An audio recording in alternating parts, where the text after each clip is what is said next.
All right, let's talk about that one nagging injury. You know the one. That clicking elbow, that aching Achilles tendon that just will not go away. If that sounds familiar, then you're in the right place. We're going to break down why your tendons are so stubborn and, more importantly, what you can actually do to fix them. We've all been there, right? You get that twinge, and the first thought is, I'm just going to push through it. I'm tougher than this injury. It's that classic gym bro mentality. And look, that never quit attitude is awesome for hitting a new PR. But when it comes to the biology of your own body, it's a terrible, terrible strategy. And this right here, this is the trap. Thinking that pure willpower can just override biology is the fastest way I know to turn a small, annoying tweak into a chronic, year-long problem that keeps you out of the gym entirely. So let's get smart. Let's look at what's really happening under the skin. First off, I want you to know it is not in your head. It's that real, frustrating moment when you realize your elbow, which could do pull-ups for days, suddenly feels weak just trying to open a jar of pickles. That weakness, that weird clicking sound, those are real signals from your body that something's not right. You know, to fix something, you first got to understand how it's supposed to work. So, let's take a little trip inside our bodies and look at these incredible structures we call tendons. Think of them like the body's own high-performance super cables. So here's the deal. When your bicep or your quad or any muscle contracts, all that power has to get transferred to the bone to actually make you move. The tendon is that critical bridge. Every single step you take, every weight you lift, that's your tendons, translating muscle power into real-world action. Now, it's super easy to get these tissues mixed up, but they all have very different jobs. Ligaments, they connect bone to bone, right? That's for stability. Fascia connects muscle to other muscles. But tendons, they have that one unique, crucial role of linking muscle to bone. They're the transmission system for your body's engine.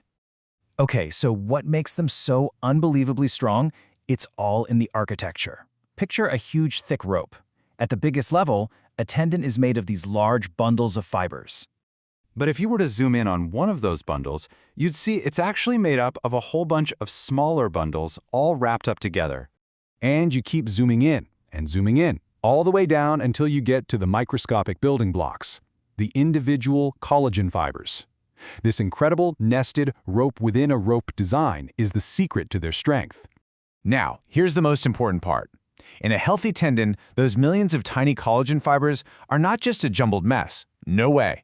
They are densely packed and perfectly aligned, running parallel to each other, like a brand new, perfectly engineered steel cable. That organization is where the strength comes from. So, if they're designed to be this strong, what goes wrong? How does this perfectly organized super cable start to break down? This picture says it all. On the left, you've got that beautiful, strong, parallel structure. But on the right, that's what happens with a chronic injury, a condition we call tendinopathy. The fibers become a scattered, disorganized, tangled mess. It's like a frayed rope. And what do we know about a frayed rope? It's a weak rope. This isn't just about inflammation. It's a complete breakdown of the structure. So how does this even happen? Well, it's almost never one single event. It's more like a war of attrition. See, every workout causes tiny micro tears, and that's totally normal. But if you keep hammering that tendon with more stress before it has time to repair those tears, the damage starts to add up faster than the healing. That's the tipping point. And here is a wild and absolutely crucial piece of the puzzle. Research has shown that after about 10 minutes of continuous, heavy loading, your tendons basically stop adapting. The signal to get stronger just shuts off. So after that point, you're not building capacity anymore. You're just accumulating damage. So yeah, if you're halfway up a rock climbing wall an hour into your session thinking you're forging tendons of steel, wake up, bro. The productive work for your tendons probably happened in the first 10 minutes. It's a bit of a humbling reality check, isn't it? Okay, so we've established you can't just be motivated and will your tendon to heal. So let's talk about what actually works. Because the real solution is about understanding the biology, not just having more grit. First, a reality check on the timelines. Your hope might be, I'll be better in 36 hours. But biology has its own schedule, and it does not care about yours. The initial repair phase might take a few days, sure, but full healing, getting back to that strong, organized parallel structure, that can take anywhere from 6 weeks to 6 months. So that's the million-dollar question, isn't it? If just resting it forever doesn't work, and pushing through the pain makes it way worse, What's the secret to actually healing a tendon? Well, for many of these injuries, the answer is a very specific type of movement, eccentric exercise. This is just the negative or the lowering part of a lift. Think about slowly lowering the dumbbell on a bicep curl or that controlled descent on a squat. You're making the muscle get longer while it's still under tension. So why is this so magical? Well, this controlled lengthening under load does something amazing at the microscopic level. It physically guides the new collagen fibers to lay down in that correct, strong, parallel alignment as they heal. You're not just hoping they line up correctly, you're actively creating a scaffold for them, rebuilding that strong cable from the inside out. And all of this brings us to what might be the most important takeaway of all. It requires a fundamental shift in how we think about our training and our recovery. It's not about who can be the toughest, it's about who can be the smartest. So what's your game plan?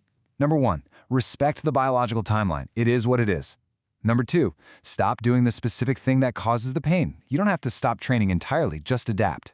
3, become a student of perfect form and stop skipping steps in your progressions. And maybe most important, if it's not getting better, go see a professional and get a real diagnosis. This quote just sums it all up perfectly, doesn't it? Your motivation is a powerful tool, but you have to aim it in the right direction. Patience and intelligent training will keep you in the game for life. Brute force will just land you on the couch with a bag of ice.